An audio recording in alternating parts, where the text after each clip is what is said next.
Thank you all for coming out. My name is Crystal High. I'm the co-founder and editor-in-chief of Politic365.com. We're an online magazine focused on politics and public policy from a multicultural point of view.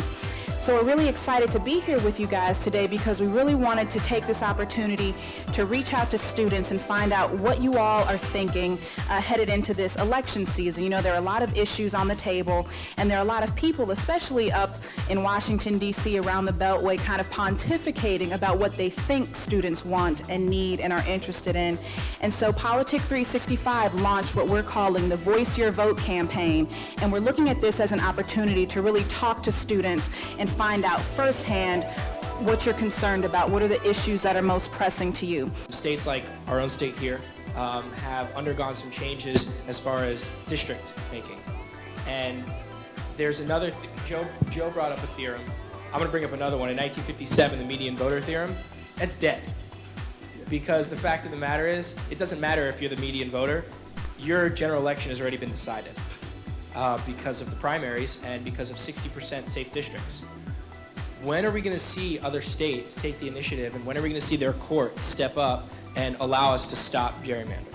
When there's not so much money in politics, there's not going to be as much of a desire to put up with all the crap that comes with politics. Because let's be honest, it's supposed to be a customer service driven industry, and one of the most intense customer service driven industries that we have in the United States. But why would somebody want to put up with all of the complaining and all of the issues and all of the legacy crap that you got to deal with as a politician? Because there's a lot of power and a lot of money. Historically, the trend of leadership has shifted from top down to bottom up, where leaders are becoming of the masses and the power is trending towards the people. How does that thesis play a role in this election as far as whether it benefits one party or the other? And over time, will that impact the role of the presidency? I completely disagree. There's nothing about Citizens United that's about regular people. It's about a bunch of rich guys who have a lot of money pretty much owning our candidates.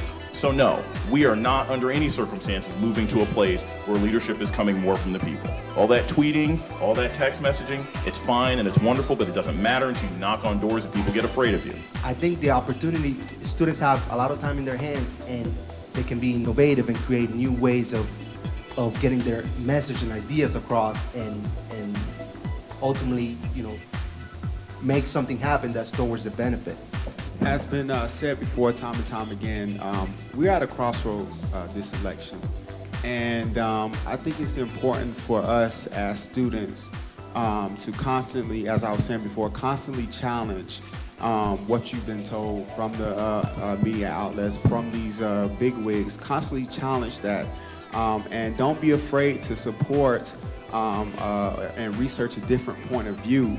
And that not only goes for the national elections, but also what's very important too is the congressional elections and your state and local level elections too, because it's just so much going on at the local level. Even right here in Gainesville, so much going on at the local level that affects us all as students. So, this is the video diary following our visit to the great Florida University, home of the Gators. Very excited to see the college Republicans set up a booth, the college Democrats set up a booth, and the nonprofit, nonpartisan Turbo Vote representatives.